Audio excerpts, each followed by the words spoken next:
Everyone, this is Tamanna. Welcome to let's study. और आज हम बात करेंगे विकास के रूप और साथ ही साथ विकास के विभिन्न आयाम। सबसे पहले हम बात करेंगे विकास के रूप की। इसका मतलब ये है कि विकास क्रम में जो होने वाले परिवर्तन होते हैं, जो मेनली 4 तरह से होते हैं, उनको डिस्कस करेंगे, समझेंगे। सबसे पहला जो परिवर्तन है विकास के रूप में, वो है आकार में परिवर्तन। क्या है? आकार में परिवर्तन। इसका अर्थ ये है कि जैसे जैसे बालक अपनी आयु में वृद्धि करता है, यानी कि जैसे जैसे एक बालक की आयु आगे बढ़ती है, वैसे वैसे उस बालक के शारीरिक आकार में परिवर्तन आने लगते हैं, जिन्हें कि हम डिस्कस कर भी चुके हैं। लेकिन यहाँ पर समझना ये जरूरी है कि वो परिवर्तन कौन से होते हैं। जो परिवर्तन होते हैं शारीरिक रूप से जुड़े हुए होते हैं, वो बाहरी भी होते हैं और आंतरिक भी होते हैं। अगर हम बाहरी परिवर्तनों की बात करें जो शारीरिक रूप से संबंधित है, वो है आपका लंबाई में, भार में, किसी चीज में भी, मांसपेशियों में आदि में आकार का बढ़ना। तो ये है बाहरी। लंबाई में, भार में अगर वृद्धि हो रही है, जिसे कि हम देख सकते हैं, वो है शारीरिक रूप से भारी परिवर्तन। लेकिन अगर हम आंतरिक परिवर्तन की बात करें तो यहाँ पर बात आती है आपके फेफड़ों में, उदर में आदि में, मस्तिष्क में, हृदय में जो परिवर्तन होते हैं वो आंतरिक रूप से होते हैं। लेकिन परिवर्तन होते रहते हैं, चेंज होता रहता है, उन आकारों में वृद्धि होती है, तो उसी को कहा जाता है आकार में परिवर्तन। साथ ही साथ आपको ये समझना है कि यहाँ पर शारीरिक परिवर्तन ही इम्पोर्टेंट नहीं है, बल्कि मानसिक परिवर्तन भी इसके साथ साथ जुड़े हुए हैं। आपने देखा होगा स्टार्टिंग में जो बालक होते हैं उनका जो मानसिक विकास होता है वो धीरे धीरे आगे बढ़ता है जैसे जैसे उनकी आयु आगे बढ़ती है। पहले उनकी जो स्मरण शक्ति होती है, किसी भी चीज को रिकॉग्नाइज करना, अपने मस्तिष्क में बिठाए रखना, वो इतनी शार्प नहीं होती, लेकिन धीरे धीरे वो शार्पनेस आ जाती है और उनके शब्द कोशों में भी वृद्धि हो जाती है। स्टार्टिंग में कुछ शब्दों से ही उनकी पहचान होती है, कुछ शब्दों को ही वह समझ पाते हैं, लेकिन धीरे धीरे उनके शब्द कोशों में वृद्धि होती रहती है। तो यही है आकार में परिवर्तन। सेकेंड है आपका अंग प्रत्यंगों में परिवर्तन। अंग प्रत्यंगों में परिवर्तन का मतलब ये होता है कि एक बालक का और एक वयस्क के, अगर हम अंग प्रत्यंगों की बात करें तो उनके अनुपात में काफी परिवर्तन होता है, चेंज इन प्रोपोर्शनल।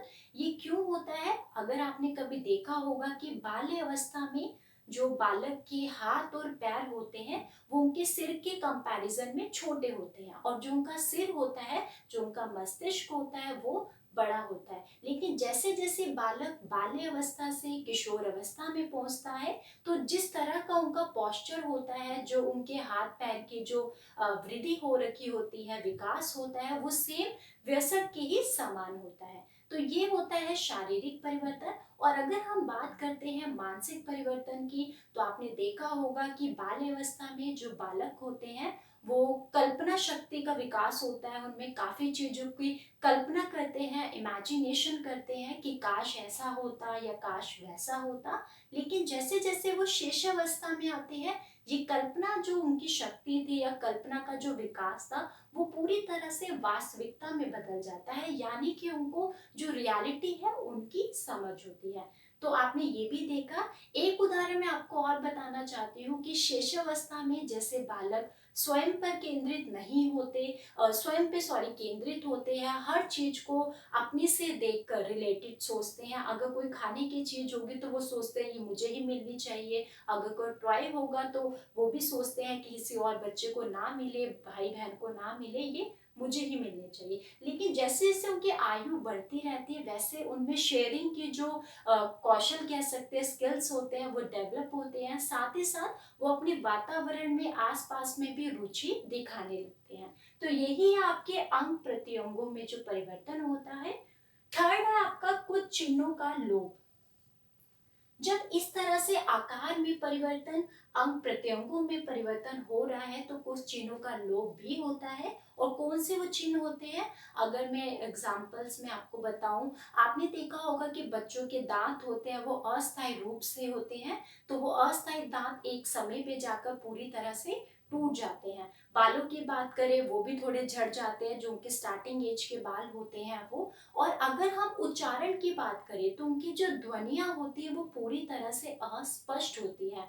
वो तोतला के बोलते हैं, थोड़ा सा लाड प्यार में आपने देखा भी होगा, तो उनका जो उच्चारण होता है वो अस्पष्ट होता है। तो कुछ चिन्हों का लोप हो जाता है एक अवस्था में जाकर, जैसे जैसे जो बालक है अपने आयु में आगे बढ़ता रहता है। और नवीन चिन्हों का, फोर्थ है आपका, नवीन चिन्हों का प्रकटीकरण होता है। कुछ चीजों चिन्हों का लोप होगा तो कुछ चीजें नई होगी जो आएंगी भी। और प्रकटीकरण किस चीज का होता है?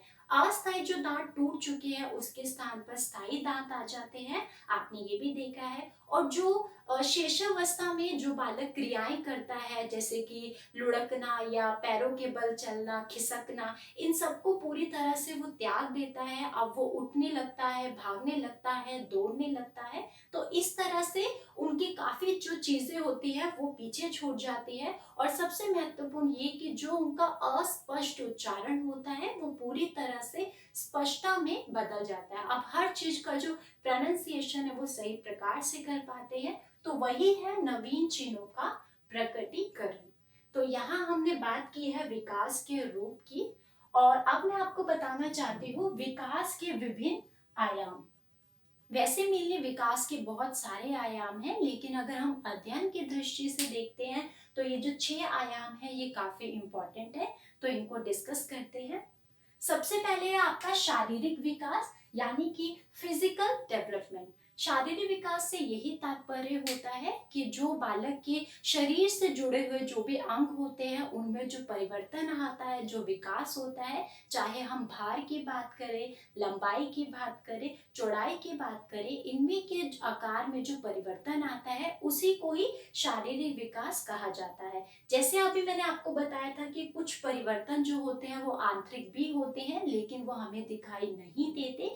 ये इस प्रकार से जो शारीरिक विकास है वो कंटिन्यू चलता रहता है। शारीरिक विकास एक बालक का होना बहुत ही ज्यादा उत्तम होना चाहिए, अच्छा होना चाहिए। और इसके लिए पौष्टिक जो आहार है वो बहुत ही ज्यादा जरूरी है, क्योंकि जो शारीरिक विकास होता है वही बालक की जो रुचियां हैं, उसका व्यवहार है, उसके जो दृष्टिकोण है, उसको पूरी तरह से प्रभावित करता है। तो अगर हम बात करें कि कक्ष में शिक्षक को, जैसे कि आज हम शिक्षा मनोविज्ञान की बातें करते हैं, तो उसमें एक शिक्षक को बालक के शारीरिक विकास का ज्ञान होना बहुत ही ज्यादा जरूरी है।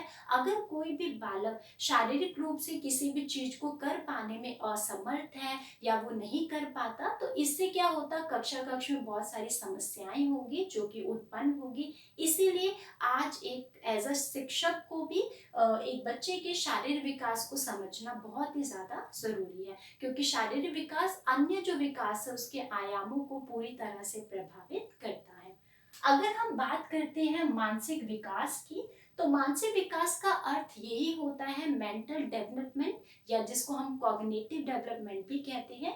इसका मतलब यही होता है कि वातावरण में संयोजन करने की जो क्षमता होती है उसी को ही मानसिक विकास कहा जाता है।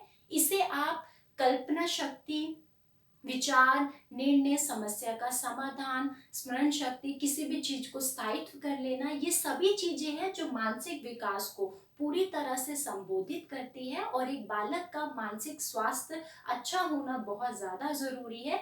अगर एक बालक का मानसिक विकास सही प्रकार से नहीं होगा तो आपने यह देखा होगा कि कक्ष में बहुत सी समस्याएं उत्पन्न होती है। शिक्षक को समझना पड़ेगा कि मानसिक रूप से उसको क्या ऐसी मतलब प्रॉब्लम है कि वो किसी भी जो भी अध्ययन कार्य करवाया जा रहा है उसको क्यों नहीं समझ पा रहा। और आज तो ये भी इस बात पर बल दिया जाता है कि एक शिक्षक को एक बच्चे की मानसिक विकास के अकॉर्डिंग ही पाठ्य पुस्तक का चयन करना चाहिए, और साथ ही साथ शिक्षण विधियों का भी उसी प्रकार से प्रयोग करना चाहिए जिस प्रकार से वो कैपेबल हो किसी भी चीज को समझने में। तो यही है आपका मानसिक विकास। हम इन आयामों को बहुत जल्दी से एक बार समझेंगे कि ये क्या है, और डिटेल्स में बाद में डिस्कस करेंगे। फिर आता है आपका भाषाई विकास, जो कि भाषा से संबंधित है। और भाषाई विकास एक तरह से आप कह सकते हो ये एक संज्ञानात्मक विकास है, कॉग्निटिव डेवलपमेंट से ही जुड़ा हुआ है। और यहाँ बात आती है भाषा की, तो भाषा एक सांकेतिक साधन है जिससे कि हम अपने विचारों को और दूसरों के विचारों को समझने सुनने की जो क्षमता है हमारे अंदर, हम कैपेबल होते हैं, हमारे अंदर वो पैदा होती है। तो एक संप्रेषण आप साधन के रूप में, सांकेतिक साधन के रूप में इसको समझ सकते हैं। यहाँ समझना जरूरी है कि भाषा का जो विकास होता है एक बालक में, वो एक क्रम के अनुसार होता है, और ये जो क्रम होता है ये सभी में एक अलग अलग तरह से होता है। अगर मैं बात करूं भाषा के विकास की, तो जन्म से लेकर 8 महीने तक के जो बालक होते हैं उसमें जो शब्दों का उच्चारण करने की जो क्षमता होती है, शब्दों को पहचानना, वो बिल्कुल जीरो होता है।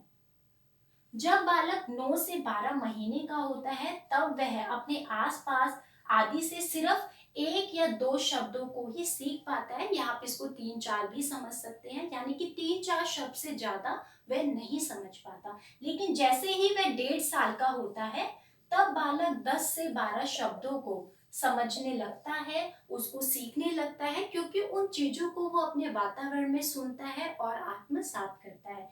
ठीक इसी प्रकार से 2 साल में बालक 200 शब्दों को समझने लगता है,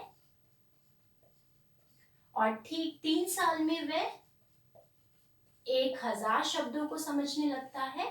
और अगर हम 16 साल की बात करें तो 16 साल में जो किशोर और किशोरियां होती है वो पूरे 1 लाख शब्दों को समझने और बोलने में पूरी तरह से सक्षम हो जाते हैं। तो भाषा का जो विकास है वो बहुत ही इम्पोर्टेंट है। अगर सही प्रकार से बच्चों की भाषा का विकास नहीं होगा तो उनकी भाषा से संबंधित जो दोष होंगे वो उत्पन्न हो जाएंगे, जैसे आप भी जानते होंगे, हकलाना, तोतलाना, गलत उच्चारण